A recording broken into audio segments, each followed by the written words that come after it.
Judges, honorable teachers, and dear audience. It's me, Prasam Sabaral, a BCSIT student representing a BCSIT faculty. Today, I stand before you to speak on a topic that is both inspiring and thought-provoking, empowered or just encouraged, the reality of women in Nepal today. Empowerment is not just about an opportunities, but it's about the freedom, independence, and freedom to make choices. And let me begin with a story. A young girl from a small town dreamed of becoming a doctor. She studied under the dim light, worked harder than anyone in her class, and finally succeeded. She got into medical school. For her, it was not just an achievement, but it was victory over every doubts, limitations, and or said you can.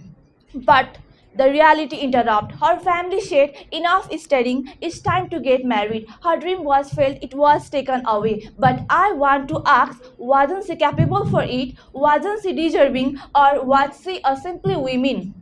Respected audience and judges, we often hear women in Nepal are truly empowered. We post about equality and we proudly say times have changed. But I want to ask, are the women in Nepal truly empowered or just encouraged? Encouraged to study but not to choose their own future. Encouraged to dream but only within the certain boundaries. Encouraged to rise but never too high. Yes, Nepal has made progress. Women are in school, in offices, even in leadership. But let's not confuse the visibility with the reality. The reality is a girl can succeed yet still be stopped.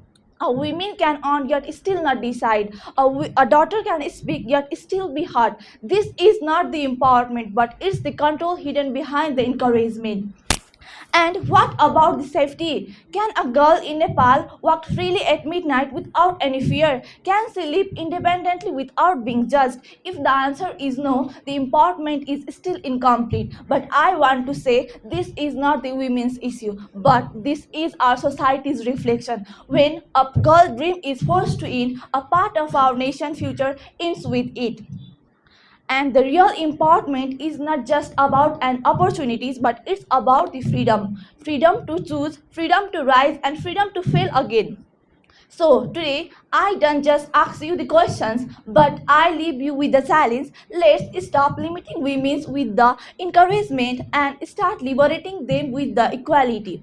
The question is not, are the women ready? But the question is our society ready to let women to become truly free? Thank you.